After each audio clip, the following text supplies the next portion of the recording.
સભાની અંદર પ્રહલાદને બોલાવીને કહ્યું કે તું જે નારાયણ નારાયણનું નામ લે છે, શું એ નારાયણ આ સભામાં છે? તો કે હા.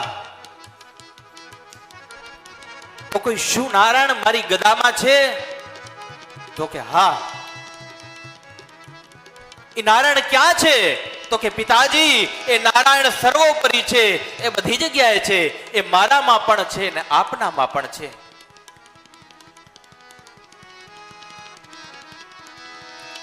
તો કહે આ સામે જે લોહનો સ્તંભ છે એમાં તારો નારાયણ છે? તો કે હા એમાં પણ છે. તો કહ્યું લોહને ગરમ કરવામાં આવે. લોખંડનો જે થાંભલો છે ને એની સભાની વચ્ચોવચ લોખંડનો એક સ્તંભ છે. એ સ્તંભની અંદર સ્તંભની ચારે બાજુ અગ્નિ પ્રગટાવી એ સ્તંભને લાલ કરવામાં આવ્યો. એ સ્તંભને લાલ કર્યો.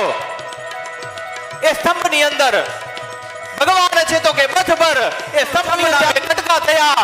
એ સ્તંભની અંદરથી ભગવાન નરસિંહનું પ્રાગટ્ય થયું. ભગવાન નરસિંહનું પ્રાગટ્ય થયું. એનું શરીર કેવું છે? તો કે એનું મસ્તક તો સિંહનું છે, પણ એનું શરીર તો કે એક માનવનું છે. હાહાકાર કરતા કરતા ભગવાનનું પ્રાગટ્ય થયું અને ભગવાન આ ધરાતલ ઉપર પ્રગટ થયા. એમનું નામ નરસિંહ ભગવાન છે. બોલીએ શ્રી નરસિંહ ભગવાન કી